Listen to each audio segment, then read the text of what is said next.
I am on the way to train my biggest challenge yet. The most aggressive and powerful dog I have trained in my entire career. This big 200-pound Tibetan Mastiff that no other trainer has been able to help.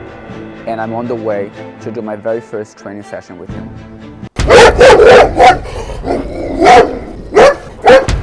The moment I received the message on Instagram about Squatch situation, I just knew I had to help this family.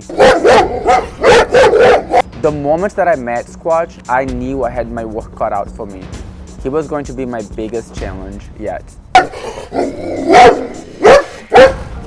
Many owners will tell me that they have the most difficult dogs, but when I actually meet the dogs, they're not really that difficult. Squatch, he is different. With a dog this big and powerful, one little mistake and things can get very bad very fast. Aha! I'm scared for you. So I had to do a very delicate work of getting the dog on a leash, under control, so that I could start giving the owner some directions.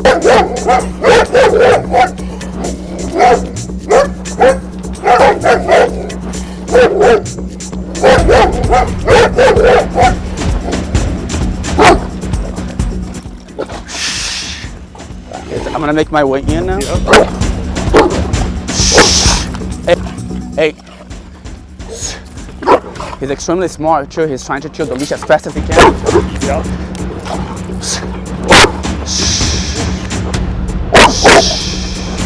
No. We're gonna try to correct that. No. Hey, leave it. Leave it. Yes. But still give him credit. Now forward. Come. Yes. Good. Leave it. Leave it. No. Correct him for that. No. Drop it. Drop it. Leave it. Come. I'm an avocado farmer, and one of the big problems we have in avocado farms is people like to steal them. And so a lot of the farmers are having problems in the area that I live, and we were very interested in breeding large dogs. And so we purchased Squatch. We put ourselves on a waiting list for 3 years so that we could have them. And our intent was to breed Tibetan Mastiffs. But the problem was that when we realized how difficult Squatch was, we realized it's not a family dog in any means. It's okay if it's in an avocado orchard and protecting your orchard, but he's a handful when you bring into the house and when you want to have anybody else around. Yes, come on, he's thinking about it. Let's go. It's a big deal for him. Come. Yes, come on. And then you walk a little bit this way, but don't pull yet. Come. Yes. Good. Shh. No. Shh. No. Come. Yes. Good. No. Shh. No. And then just tighten the leash a little bit more. Yeah. And walk this way. Come. Shh. Yes. No. Shh. Hey. No. Drop it. We started seeing problems right immediately at that point. And then when it was about 8 months, he attacked a mannequin at Sportsman Warehouse, and we were no longer invited in. So we knew we had a problem at that time. So I reached out to a number of local dog trainers. The first one told me I needed to love him to death and give him lots of treats. She quit after the second engagement, and she said, I'm never working with Squatch again. She had a little rubber hand that she would feed him with, and Squatch destroyed it. She says, you've never seen a dog do that. So that was it. So that was the first one. The second one, I called and met them. They met me in a location in a park, and as soon as he saw Squatch, he says, I'm sorry, I can't handle your dog, and left. And so we just have felt like we had no recourse, no way to help this poor dog, and we were really desperate, and we wanted him to live a full life, and that's what we were looking for. The moment he locks eyes with me, it's already a little too late, so you're gonna go back, correct him, tell him, no, leave it, I told you to leave it, then you're gonna come back until you can pass by me. Understood. Okay, come on, Scott. Yeah, good. Leave it. Keep him in check. Leave it. A little more. A little more. So even though he wasn't giving that look, one thing for he kind of looked like he wanted to leave you alone. He was. So one thing is in the beginning, because you know that it's a very strong habit for him, like he really feels like he's doing his job. Yep. You don't even test him. You don't even try. Even if he's acting like he's completely fine, you're still gonna be there telling him, no, leave it. We're gonna pass this person. Remind him that you're still in charge of this walk. Don't make a correction or do make a correction. Not necessarily a correction, but you're letting him know, I'm watching you, leave it alone. We went out of our way to make sure he went everywhere with us. We had him with us all the time. And I think the thing that he probably had nipped at probably 4 or 5 people, family, friends, or people that were nearby that it wasn't a big deal about, and it wasn't super concern. It was when I took him to Sportsman Warehouse. Took him to Sportsman Warehouse, he attacked the dummy. It was all dressed up and he shredded the dummy.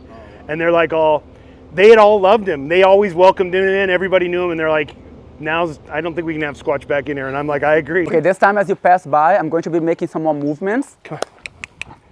And movements are going to get his attention a little bit more. Come on. So you have to keep, yep. Good boy. An extra eye on him. Leave it. A little more, a little more. Come on. Come on. So whenever he's still like this, maybe turn around. As soon as he kind of faces you? The way that dogs understand, it needs a little bit more energy and more body language for him to really know that you're talking to him. So when you're just doing the tag, it's not going to be enough. Okay. A little more, a little more. Come on. Good boy. Good. Come More. on. Come on. Good boy.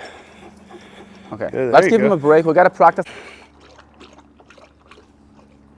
So when he's struggling to deal with it, because he's dealing with the leash pressure, you're not letting him be protective. Mm-hmm. Give him some credit that if he's getting a little frustrated with the leash, like don't keep doing more pressure. Do one thing at a time. The first thing is look away from me. If he looks away from me but tries to bite the leash, give it a second to see if he stops. If he does great, relax and then succeed with passing by me first, and then him biting the leash is just gonna go away by itself. Okay. All right, Did you say you wanted my hand closer? Yes. Okay. And then go forward. Squatch, let's go. That was good. And then tell him he's doing a good job. Good boy. It's very difficult for him to just ignore that I'm here. Good boy. All right, one last time this way. Leave it. Good boy.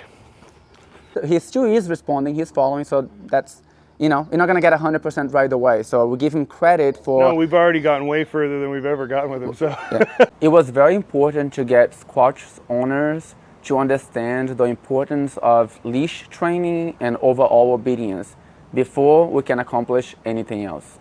It would be nearly impossible to get anywhere with a dog this size without first teaching the owners some very valuable leash handling skills as well as some good obedience techniques. Again, we don't expect too much from him because we have to understand his breed, his nature, all the things that his habits, that we're breaking. Yeah. It's very difficult for him as well. So we gotta give him credit and understand like where we're at. Relax. Now turn around.